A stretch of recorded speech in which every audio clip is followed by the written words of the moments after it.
Assalamualaikum warahmatullahi wabarakatuh. Bagaimana kabar saudara semua hari ini? Semoga saudara semua dalam keadaan sehat dan baik-baik saja di rumah. Nah, pada pertemuan kemarin kita sudah membahas sumber daya alam yang menjadi rebutan, di mana beberapa bangsa seperti bangsa Portugis, Inggris, Spanyol, dan Belanda berdatangan ke Indonesia untuk memperebutkan sumber daya alam yang ada di Indonesia, seperti kayu cendana, pala, dan lain-lainnya. Nah, pada pertemuan kali ini kita akan membahas tentang pasar potensial yang menjadi incaran.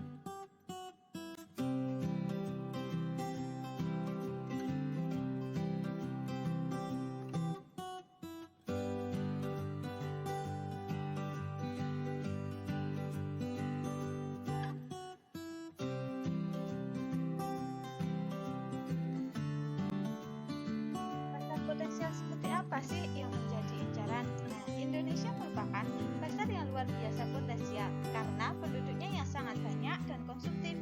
Negara dari berbagai benua berlomba-lomba memasarkan produknya ke Indonesia. Hal ini membuat Indonesia ketergantungan dengan negara lain. Adanya ketergantungan ini menjadikan suatu bentuk penjajahan baru, yaitu bentuk melalui penjajahan bidang ekonomi. Nah, adanya suatu pemaksaan dari negara-negara maju kepada negara bawah atau negara berkembang untuk menerima produk atau jasa dari negara maju melalui berbagai bentuk kesepakatan untuk perdagangan bebas. Ini merupakan salah satu bentuk penjajahan dalam bidang ekonomi juga. Oleh karena itu, pada pertemuan kali ini kita akan membahas bagaimana negara Eropa seperti Portugis, Spanyol, Belanda, dan Inggris itu melakukan hubungan dengan Indonesia, dan bagaimana sih pengaruhnya pada kehidupan masyarakat Indonesia seperti pada bidang aspek politik, budaya, sosial, ekonomi, dan pendidikan adanya penjajahan pada masa lalu itu. Yang pertama, kita akan membahas pada bidang politik. Pengaruh yang diakibatkan oleh beberapa penjajahan yang terjadi di masa lalu di bidang politik, yang pertama itu ada penjajahan Belanda yang bertahan di Indonesia. Ini disebabkan karena Belanda menggunakan para pemimpin pribumi untuk menggerakkan rakyat di bawahnya untuk kepentingan mereka. Selain itu, Belanda juga memperbaiki sistem birokrasi yang digunakan VOC untuk mempertahankan negara jajahan, di mana Herman William dan Dulles membangun fondasi dasarnya dengan melakukan sentralisasi pemerintahan dan mengontrol bawahan secara ketat, sehingga cara ini itu dapat menjadikan Indonesia seperti model pemerintahan yang dijalankan Napoleon di Eropa. Setelah diambil pemerintahan Hindia Belanda, birokrasi peninggalan VOC semakin efektif, sehingga pada akhir abad ke-19, Hindia Belanda mendapat julukan Bentensstaat atau negara pegawai.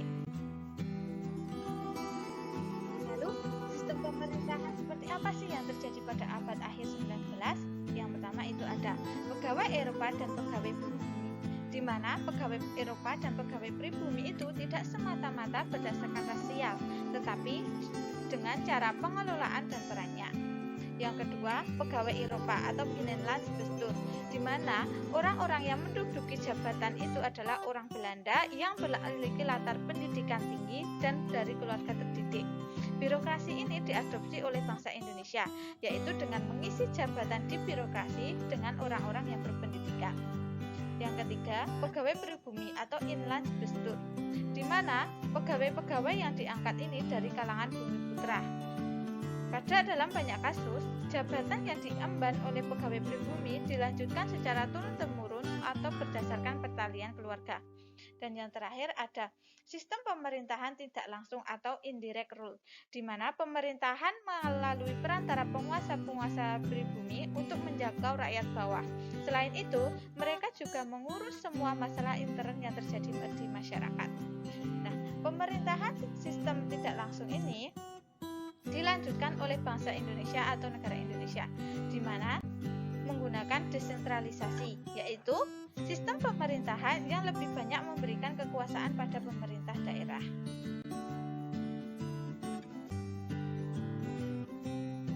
Pada abad 19, ke-19, kenaikan jabatan untuk pejabat pribumi tidak berdasarkan merit system atau kinerja, tetapi berdasarkan patron klien, yaitu sikap baik seorang bawahan terhadap atasannya. Sehingga banyak pejabat pribumi itu selalu berupaya untuk terlihat baik agar disenangi oleh atasannya. Demikian ini terjadi secara terus-menerus, sehingga pejabat di atasnya itu atau atasan dapat mempertimbangkan untuk mengangkat seorang pribumi agar didasarkan oleh kesukaannya atau kesenangannya. Hal ini menjadikan banyaknya terjadi suap dan korupsi yang merajalela dilakukan oleh pegawai Hindia Belanda. Kejadian korupsi ini banyak juga terjadi hingga saat ini. Nah, Belanda mampu menjajah Indonesia dalam waktu yang lama, yaitu menggunakan politik divide et impera atau politik pecah belah. Melalui politik pecah belah ini, pada masa lalu sering terjadi konflik atau peperangan di antara bangsa Indonesia itu sendiri yang menjadikan perebutan tahta dan kekuasaan. Contohnya itu seperti perebutan tahta di Kerajaan Mataram yang pada akhirnya Belanda menjadi pihak yang diuntungkan dan Kerajaan Mataram semakin lemah karena terbagi menjadi 4 kerajaan kecil. Yang kedua, kita akan membahas pengaruh yang terjadi pada aspek budaya.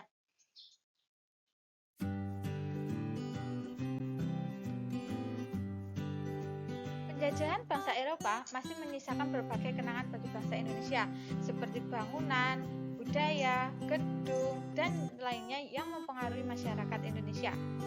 Berbagai deretan kota tua seperti Jakarta, Bandung, Yogyakarta, Semarang, Surabaya, Medan, Padang, dan lainnya itu merupakan salah satu peninggalan penjajahan Belanda yang masih kita lihat sekarang. Selain itu juga terdapat bangunan peninggalan bangsa Eropa seperti Gereja Sion, Gereja Bank Belenduk di Semarang, terus ada Gedung Arsip Nasional, Masjid Angke, Museum Fathahillah di Jakarta, dan lainnya.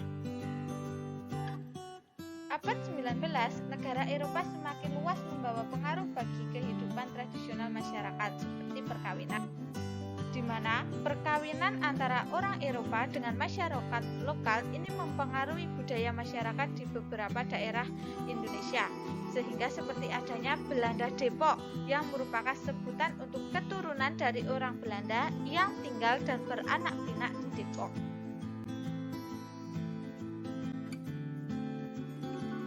Budaya Indonesia apa saja sih yang dipengaruhi oleh Belanda? Yang pertama ada penggunaan bahasa Belanda, di mana dalam pergaulan sehari-hari bahasa Belanda ini menjadi bahasa sehari-hari, dan bahkan bahasa Belanda juga menjadi pengantar pada sekolah yang didirikan Belanda.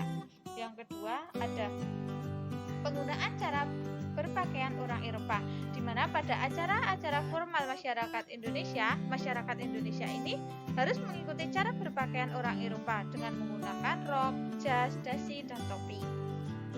Yang ketiga, penyesuaian pergaulan sosial dalam pemerintahan kolonial. Orang-orang Indonesia yang mulai menduduki jabatan tertentu dalam pemerintahan kolonial mulai menyesuaikan pergaulan sosialnya dengan jabatan yang disandangnya. Yang keempat, pendidikan model barat. Pendidikan model barat ini menanamkan nilai-nilai barat selain pengetahuan. Selain itu, akses mendapatkan pendidikan ini menjadi hal yang sangat prestis bagi masyarakat Indonesia. Yang terakhir itu ada model bangunan dan arsitektur Eropa beserta tata kotanya menjadi bagian dari pemerintah kolonial Belanda. Berdasarkan ini, bangsa lokal dan orang Indonesia yang menjadi birokrat kolonial gaya hidupnya sangat terpengaruhi pada budaya barat atau Belanda, dan ini masih terjadi hingga saat ini. Yang ketiga, pengaruh penjajahan pada bidang sosial.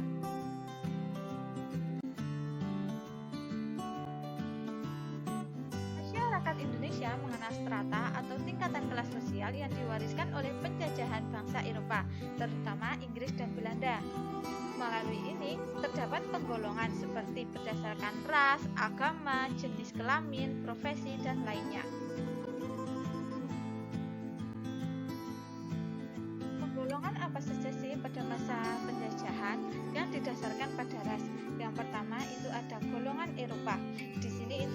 orang Belanda, Inggris, Amerika, Belgia, Swiss, dan Perancis, di mana kelompok ini merupakan kelompok minoritas, tetapi memiliki status sosial yang sangat tinggi, di mana mereka diberi hak khusus untuk menanamkan modal dan menjadi pemilik dari perusahaan yang ada di Indonesia.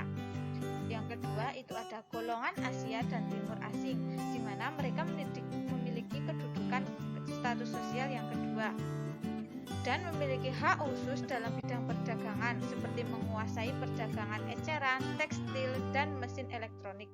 Dan yang ketiga itu ada golongan pribumi, di mana golongan ini menjadi orang yang tertindas dan terjajah, padahal mereka adalah pemilik dari negeri ini sendiri.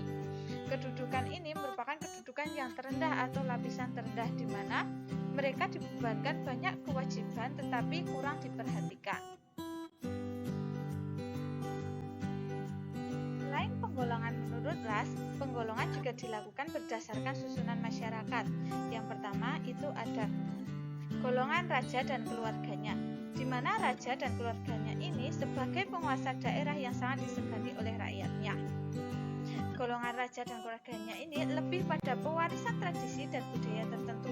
Contoh golongan raja yang itu ada di DIY atau Daerah Istimewa Yogyakarta, yang rajanya itu ada dari Keraton Yogyakarta yang menangkap sebagai kepala daerah provinsi DIY. Yang kedua itu ada golongan elit. Golongan elit ini terdiri dari golongan bangsawan, tentara, pemuka agama, cendekiawan, dan golongan pedagang.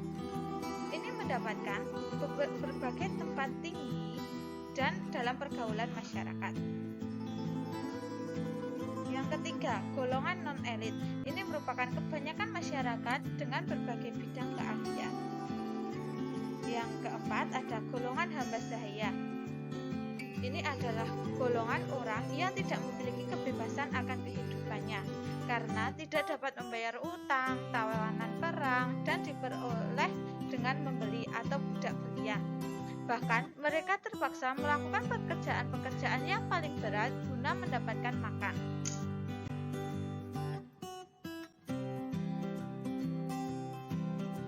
Golongan masyarakat Indonesia saat ini yang pertama ada golongan penguasa.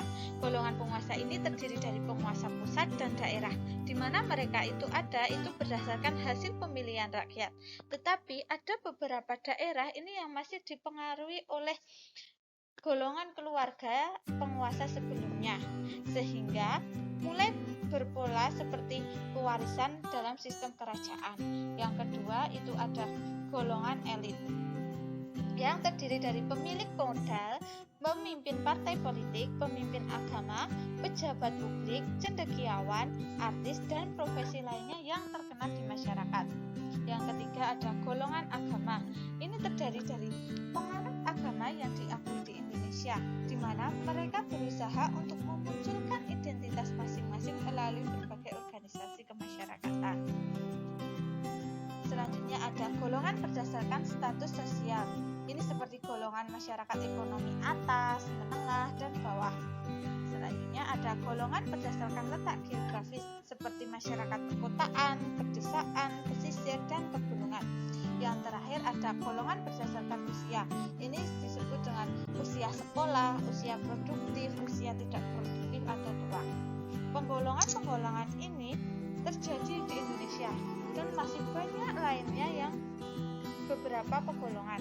Hal ini menjadikan Indonesia sangatlah beragam. Selain itu, kategorisasi ini diperlukan oleh pemerintah untuk memberikan layanan masyarakat yang sesuai.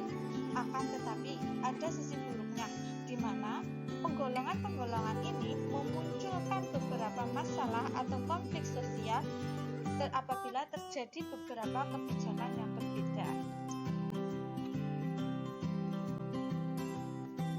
Yang keempat, ada pengaruh pada bidang ekonomi.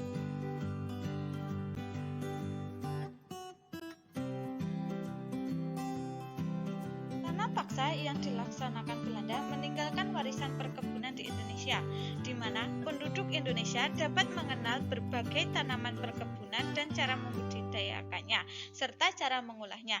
Berbagai tanaman perkebunan yang dapat dikenal masyarakat Indonesia itu seperti tebu, kopi, teh, kina, kopra, dan kelapa sawit yang menjadi komoditi pada perdagangan Eropa.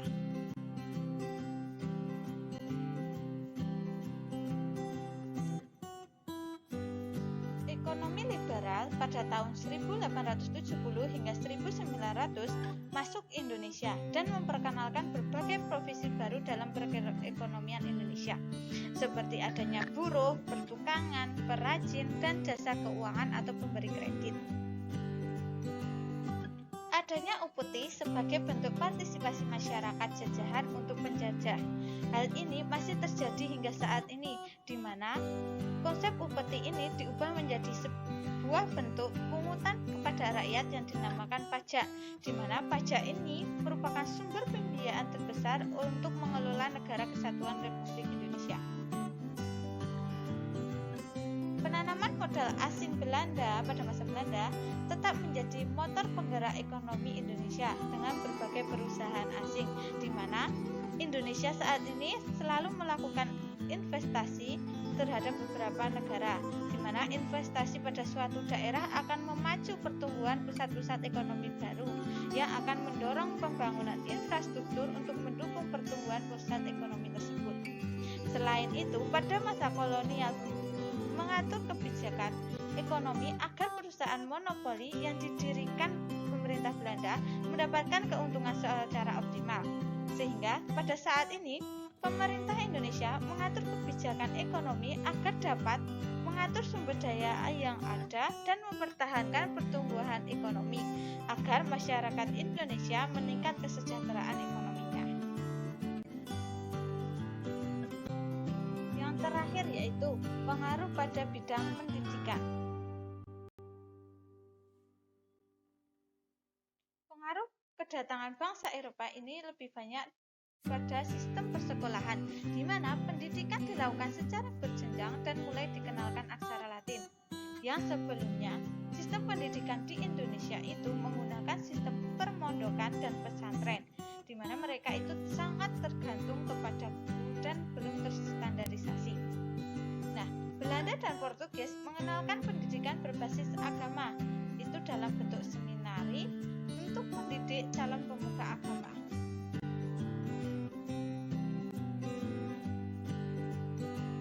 Persekolahan pada masa Belanda ini disesuaikan dengan strata masyarakat dan pembatasan untuk mengakses pendidikan, sehingga sistem pendidikan pada masa Belanda ini dibagi menjadi dua jalur pendidikan. Yang pertama itu ada jalur sekolah anak Eropa dan segelintir pribumi, dan yang kedua ada jalur sekolah anak pribumi, di mana sekolah tersebut menggunakan bahasa Belanda sebagai pengantar, di mana orang yang menguasai bahasa Belanda memberikan nilai lebih. Seperti saat ini, orang-orang yang menguasai bahasa Inggris akan mendapatkan nilai lebih, tetapi penguasaan bahasa Belanda ini tidak menjadi kewajiban bagi pribumi. Selain dua jalur tersebut, masih ada sekolah desa atau Volksschule, atau sering disebut dengan sekolah rakyat atau disingkat dengan SR, di mana masa belajarnya itu 3 tahun untuk belajar tentang membaca, menulis, dan berhitung. Tetapi pada kenyataannya hanya 10% penduduk yang dapat menikmati pendidikan ini, di mana hanya orang kaya dan golongan tertentu seperti keturunan raja, sehingga mengakibatkan penduduk ini masih buta aksara, di mana mencapai angka 90%. Pengaruh pendidikan zaman Belanda yang diskriminatif menjadikan anak pribumi harus tunduk dan hormat kepada orang Belanda dan tidak boleh membantah guru. Prinsip ini masih banyak terjadi pada pendidikan saat ini, di mana semua yang dikatakan guru itu merupakan hal yang benar dan murid tidak boleh membantah. Hal ini menjadikan beberapa murid tidak kreatif karena murid tidak bisa memberikan pendapatnya secara langsung. Nah, itu tadi beberapa materi tentang pengaruh dari kedatangan beberapa negara Eropa seperti Portugis, Spanyol, Belanda, dan Inggris dalam kehidupan masyarakat Indonesia pada aspek politik, budaya, sosial, ekonomi, dan pendidikan. Nah, apabila pada materi yang sudah Mbak sampaikan ini masih ada beberapa yang belum dipahami atau kurang dipahami, dapat bertanya di e-learning SKP atau melalui chat WhatsApp. Sekian dari Mbak, apabila ada kekurangan dan kelebihan mohon maaf. Wassalamualaikum warahmatullahi wabarakatuh.